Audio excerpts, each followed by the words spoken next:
एक सेकंड के लिए सोचो, आज सुबह उठकर सबसे पहले क्या किया तुमने? फोन उठाया, इंस्टाग्राम चेक किया, रील्स देखे, यूट्यूब स्क्रॉल किया और पता भी नहीं चला कि 45 मिनट कब निकल गए। ये तुम्हारी गलती नहीं है, ये डिजाइन किया गया है तुम्हारे लिए, तुम्हारे खिलाफ। दुनिया की सबसे बड़ी कंपनियों ने अरबों रुपए लगाए हैं सिर्फ इसे बनाने के लिए, एक ऐसा सिस्टम जो तुम्हें रोक ना सके, छोड़ ना सके और सोचने ना दे। और तुम सोच रहे हो कि तुम आजाद हो? भाई, तुम एक खेल के अंदर हो और तुम्हें नियम भी नहीं पता। आज का एपिसोड सुनने के बाद फोन उठाना थोड़ा अलग लगेगा, गारंटी। नमस्कार दोस्तों, आप देख रहे हैं ग्लोबल हिंदी न्यूज और मैं हूं आपका होस्ट मनी। आज का विषय थोड़ा भारी है लेकिन जरूरी है, क्योंकि जो हम आज बात करने वाले हैं वह चीज सीधे आपकी जिंदगी, आपका समय, आपका दिमाग और आपका भविष्य प्रभावित कर रही है और आप शायद जानते भी नहीं। तो बैठ जाओ, फोन नीचे रखो, हाँ सच में थोड़ी देर के लिए, और समझो सोशल मीडिया की पूरी डार्क रियलिटी एक एक बात के साथ, उदाहरणों के साथ, बिल्कुल सीधा सीधा। एक, social media mind control system, लत, एल्गोरिदम, डोपामिन का जाल। पहले एक बात समझो, सोशल मीडिया कंपनियों का एक ही काम है, तुम्हारा समय चुराना। जितना ज्यादा समय तुम ऐप पर बिताओगे उतने ज्यादा विज्ञापन दिखेंगे, उतना ज्यादा पैसा कंपनी कमाएगी। सरल व्यापार मॉडल, लेकिन तरीका प्रतिभाशाली और खतरनाक दोनों। ये कैसे करता है? डोपामिन के जरिए। जब तुम एक अच्छी रील देखते हो या कोई तुम्हारी पोस्ट लाइक करता है, तुम्हारे दिमाग में डोपामिन निकलता है, वही रसायन जो जुए में, शराब में या नशे में होता है। दिमाग कहता है और चाहिए, और तुम स्क्रॉल करते रहते हो। फेसबुक के पूर्व अध्यक्ष शॉन पार्कर ने खुद एक इंटरव्यू में कहा था कि जब उन्होंने फेसबुक बनाया तो उनका लक्ष्य था, हम तुम्हारा अधिक से अधिक समय और ध्यान कैसे लें। मतलब खुलेआम बोला कि हम तुम्हारा समय खाना चाहते थे। स्लॉट मशीन का उदाहरण लो। कैसीनो में स्लॉट मशीन इतनी लत लगाने वाली क्यों होती है? क्योंकि कभी कभी जीतो, कभी कभी हारो। ये अनिश्चितता दिमाग को फंसा लेती है।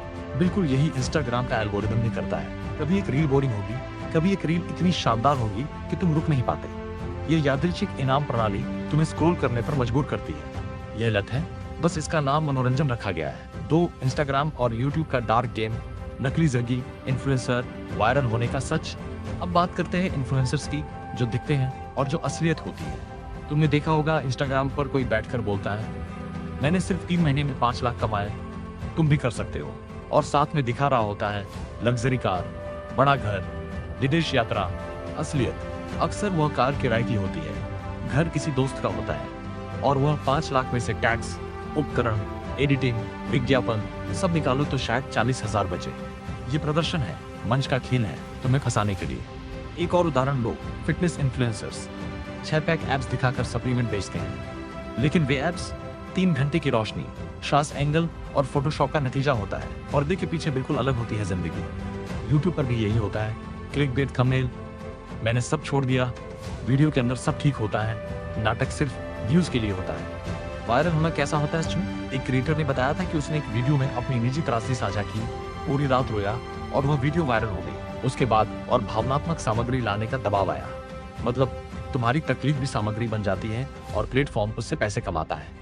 या अंधेरा है, बहुत गहरा अंधेरा। 3, डिजिटल दिमागी नुकसान की असलियत, ध्यान की अवधि, रील्स का प्रभाव, मानसिक स्वास्थ्य। 2004 में एक अध्ययन आया था, उस समय औसत मानव ध्यान अवधि थी 12 सेकंड। 2024 के अध्ययन में 8.25 सेकंड। सुनहरी मछली की ध्यान अवधि होती है 9 सेकंड। मतलब आज का औसत इंसान सुनहरी मछली से भी कम केंद्रित है। क्यों हुआ ये? रील्स, शॉर्ट्स, टिकटॉक, 15 सेकंड का कंटेंट, एक के बाद एक। दिमाग इतना प्रशिक्षित हो गया तत्काल आनंद के लिए कि अगर कोई चीज पहले 5 सेकंड में रोचक न लगे तो दिमाग कहता है अगला। इसका असली जीवन पर क्या असर होता है? कोई किताब नहीं पढ़ पाता, एक व्याख्यान में ध्यान नहीं लगता, कोई बातचीत बोरिंग लगती है, क्योंकि असली जीवन में कोई पृष्ठभूमि संगीत नहीं होता, कोई जंप कट नहीं होता, कोई डोपामिन हिट नहीं होता। हर 10 सेकंड पर मानसिक स्वास्थ्य पर भी सीधा असर पड़ता है। अध्ययनों के अनुसार जो किशोर ज्यादा सोशल मीडिया इस्तेमाल करते हैं उनमें अवसाद और चिंता 70% ज्यादा मिलती है उन लोगों की तुलना में जो कम उपयोग करते हैं। एक 16 साल की लड़की का उदाहरण, हर रात 2-3 घंटे इंस्टाग्राम स्क्रॉल करती थी। धीरे धीरे उसने नोटिस किया कि वह अपनी जिंदगी से खुश नहीं रहती, क्योंकि हर रात वह दूसरों की परफेक्ट लाइफ देखकर सोती थी। डॉक्टर ने निदान किया, सामाजिक तुलना विकार, एक मनोवैज्ञानिक स्थिति जो सीधे सोशल मीडिया के अत्यधिक उपयोग से जुड़ी है। असली नुकसान है ये, शारीरिक नहीं लेकिन मानसिक, और कभी कभी मानसिक नुकसान ज्यादा बुरा होता है। 4, डेटा व्यापार का काला सच, ट्रैकिंग, निजता का उल्लंघन, काला बाजार। तुमने कभी सोचा है इंस्टाग्राम मुफ्त क्यों है, यूट्यूब मुफ्त क्यों है, व्हाट्सएप मुफ्त क्यों है? एक बात याद रखो, अगर उत्पाद मुफ्त है तुम उत्पाद हो। ये ऐप्स तुम्हारा डेटा इकट्ठा करते हैं। कौन सा डेटा? तुम्हारा स्थान, कब कहाँ गए, तुम्हारी खोज का इतिहास, क्या सोच रहे हो, तुम्हारा स्क्रॉल पैटर्न, किस चीज पर रुके, किसे छोड़ा, तुम्हारा चेहरा, face ID data, photo data, तुम्हारे संपर्क, कौन कौन जानता है तुम्हें, तुम्हारी आय का स्तर, किन विज्ञापनों पर क्लिक करते हो, तुम्हारी भावनात्मक अवस्था, कब उदास हो, कब खुश हो। फेसबुक ने 2014 में एक प्रयोग किया था जिसमें उन्होंने बिना बताए 7 लाख लोगों की न्यूज फीड को गुपचुप तरीके से बदल दिया। कुछ लोगों को दुखद सामग्री, कुछ को खुशनुमा सामग्री, और नतीजा देखा कि उनका मूड बदल गया। ये प्रयोग लोग समझ गए तो बहुत बड़ा विवाद हुआ। लेकिन सवाल ये है, अगर वे एक बार कर चुके हैं तो कितनी बार और किया होगा बिना बताए। कैम्ब्रिज एनालिटिका विवाद याद है? फेसबुक का डेटा चुराकर 8.7 करोड़ लोगों का मनोवैज्ञानिक प्रोफाइल बनाया गया और फिर उस प्रोफाइल से चुनावों में विज्ञापन लक्षित किए गए। डोनाल्ड ट्रंप के 2016 के अभियान में, मतलब तुम्हारे डेटा ने शाब्दिक रूप से राजनीति बदलने के लिए उपयोग किया गया। डार्क वेब पर डेटा दिखता है, तुम्हारा email, password, phone number, credit card विवरण, ये सब एक पैकेज में 200-500 रुपए में मिलता है। इतना सस्ता है तुम्हारा डेटा लोगों के लिए। हर बार ऐप खोलो ये सब होता है पीछे। अदृश्य, मौन, निरंतर। 5 नकली वास्तविकता बनाम असली जिंदगी, भ्रम, अवसाद, तुलना। सोशल मीडिया एक हाईलाइट रील है। कोई अपनी विफलताएं, बुरी सुबह और उबाऊ दिन नहीं दिखाता। तुम देखते हो किसी की मालदीव यात्रा, किसी की सपनों की नौकरी, किसी का परफेक्ट रिश्ता, किसी की बेदाग त्वचा, किसी का बड़ा घर, और फिर अपनी जिंदगी देखते हो, एक छोटा सा कमरा, सीमित पैसा, सामान्य रिश्ते, और लगता है मेरी जिंदगी में कुछ समस्या है। नहीं है, समस्या सिर्फ यह है कि तुम अपनी असली जिंदगी की तुलना दूसरों की संपादित जिंदगी से कर रहे हो। एक अध्ययन में पाया गया कि जो लोग सिर्फ 10 मिनट भी निष्क्रिय रूप से इंस्टाग्राम स्क्रॉल करते हैं, सिर्फ देखते हैं, कुछ पोस्ट नहीं करते, उनका आत्मसम्मान मापनीय रूप से कम हो जाता है। एक और सच्चाई बताओ, जो इन्फ्लुएंसर इंस्टाग्राम पर परफेक्ट रिश्ता दिखाता है वो अक्सर निजी जिंदगी में ब्रेकअप के कगार पे होता है, क्योंकि दर्शकों के लिए रिश्ते का प्रदर्शन बनाए रखना होता है। यह रिश्ते के अंदर एक अलग दबाव पैदा करता है। तुलना आनंद की चोर है, ये उदाहरण पुराना है, लेकिन सोशल मीडिया ने इस चोर को बहुत शक्तिशाली बना दिया है। पहले तुम सिर्फ अपने पड़ोसी से तुलना करते थे, अब तुम दुनिया के शीर्ष 1% से तुलना कर रहे हो, और उन्होंने विशेष रूप से वह चीजें दिखाई हैं जो तुम्हें ईर्ष्यालु और हीन महसूस कराएं। ये चक्र बहुत खतरनाक है। देखना, तुलना करना, बुरा महसूस करना, और फिर बचने के लिए ज्यादा स्क्रॉल करना, और फिर और तुलना करना। ये लूप कभी खत्म नहीं होता। 6 एल्गोरिदम की गुप्त शक्ति। क्या दिखाया जाता है, कैसे नियंत्रण होता है? यार ये सबसे महत्वपूर्ण बात है, ध्यान से सुनो। एल्गोरिदम एक तटस्थ उपकरण नहीं है, ये सहभागिता बढ़ाने वाली मशीन है। और सहभागिता क्या बढ़ाता है? क्रोध, भय, आक्रोश, विवाद। एक शांतिपूर्ण सकारात्मक पोस्ट मिलती है, 1000 व्यूज। एक विवादास्पद क्रोधित पोस्ट मिलती है, 1 लाख व्यूज। तो एल्गोरिदम क्या प्रचार करेगा? तुम जानते हो जवाब। फेसबुक का आंतरिक शोध 2020 में लीक हुआ था। उनके अपने कर्मचारियों ने दस्तावेज निकाले। उसमें लिखा था कि एल्गोरिदम जानता था कि वह विभाजनकारी सामग्री प्रचारित कर रहा है, जो सामग्री समाज में बंटवारा डालती है, जिसमें लोग लड़ते हैं। लेकिन उन्हें एल्गोरिदम नहीं बदला, क्योंकि उससे सहभागिता बढ़ती थी और पैसा आता था। एक सरल उदाहरण लो, यूट्यूब। तुम एक सामान्य खाना पकाने का वीडियो देखते हो, एल्गोरिदम धीरे धीरे तुम्हें ज्यादा चरम सामग्री की तरफ ले जाता है। स्वस्थ भोजन से सख्त डाइट, अत्यधिक उपवास, खाने के विकार की सामग्री। ये खरगोश का बिल असली है, और शोधकर्ताओं ने इसे दर्ज किया है। राय कैसे बदलती है? सरल, अगर तुम एक विचारधारा के 10 वीडियो देखते हो, एल्गोरिदम उसी विषय के 10 और दिखाता है। धीरे धीरे तुम्हारी दुनिया की समझ संकीर्ण होती जाती है। तुम्हें लगता है दुनिया में सब यही सोचते हैं, क्योंकि तुम्हारी फीड में यही है।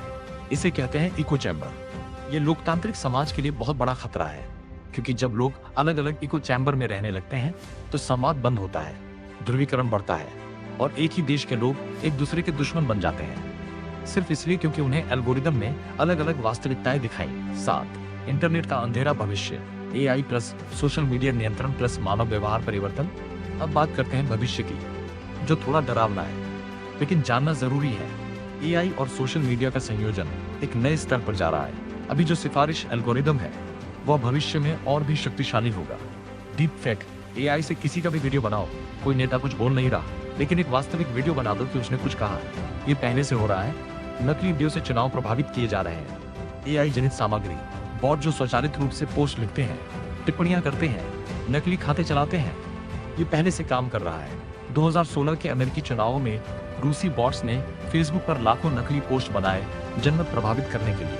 व्यक्तिगत हेरफेर। भविष्य में एआई तुम्हारे मूड को वास्तविक समय में पढ़ेगा, तुम्हारी टाइपिंग की गति, तुम्हारी स्क्रोल की गति, सामने के कैमरे से तुम्हारे चेहरे के भाव और ठीक वही सामग्री दिखाएगा जो तुम्हें और ज्यादा फंसाए। मानव व्यवहार पहले से बदल चुका है। परिवार एक साथ बैठकर फोन इस्तेमाल करते हैं, बातचीत नहीं होती। लोग कार्यक्रम का आनंद नहीं लेते, पहले इंस्टाग्राम के लिए वीडियो बनाते हैं। रेस्तरां में खाना ठंडा हो जाता है क्योंकि पहले फोटो लेनी होती है। एक शोध में पाया गया है कि जब लोगों का समूह वास्तव में मिलता है और मेज पर फोन रख देते हैं, चाहे उपयोग न करो, तो बातचीत की गुणवत्ता स्वचालित रूप से कम हो जाती है। सिर्फ फोन की उपस्थिति बातचीत को प्रभावित करती है। इसे कहते हैं मेयर प्रेजेंस इफेक्ट। भविष्य में अगर हम अभी नहीं जागे तो हम एक ऐसी दुनिया में होंगे जहां एआई तय करेगा कि तुम्हारी वास्तविकता क्या होगी। क्या खबर देखोगे, कौन से दोस्त प्रासंगिक हैं, कौन सी विचारधारा सही है, सब कुछ फिल्टर होगा एक एल्गोरिदम के जरिए जिसका एक ही लक्ष्य है, तुम्हारी सहभागिता, उनका मुनाफा। निष्कर्ष, अब क्या करो? तो भाई ये सब सुनकर डर गए? मत डरो, जागरूक हो गए, ये काफी है। कुछ सरल चीजें करो। अपने फोन का स्क्रीन टाइम चेक करो, सेटिंग्स में जाकर देखो, सच सामने आ जाएगा। सूचनाएं बंद करो जो जरूरी नहीं है। सोच समझकर तय करो कि कब फोन उठाना है। प्रतिक्रियाशील मत बनो। असली जीवन के संबंधों पर निवेश करो और सबसे महत्वपूर्ण जानकारी ग्रहण करो, लत नहीं। सोशल मीडिया एक उपकरण है, अगर तुम इसका उपयोग करो तो अच्छा है, अगर वह तुम्हारा उपयोग करे तो खतरनाक है। यही जागरूकता सबसे बड़ा हथियार है। रोशनित किए दोस्तों, यह था आज का गहरा विश्लेषण, सोशल मीडिया का पूरा डार्क सच। अगर ये वीडियो तुम्हारे काम आई तो कृपया लाइक करो, इससे हमारा चैनल बढ़ता है और लोगों तक ये जरूरी जानकारी पहुंचती है। शेयर करो अपने दोस्तों के साथ, परिवार के साथ, खासकर उन्हें जिन्हें ये जानना चाहिए। और अगर अभी तक नहीं किया तो सब्सक्राइब करो ग्लोबल हिंदी न्यूज को, क्योंकि हम यहाँ लाते हैं वो विषय जो मायने रखते हैं, जो असली हैं, जो तुम्हारी जिंदगी से सीधे जुड़े हैं। मैं हूं मनी और मैं मिलता हूं आपसे अगली बार एक नए और शक्तिशाली विषय के साथ। तब तक सोचते रहो, जागते रहो और फोन थोड़ा कम उठाओ।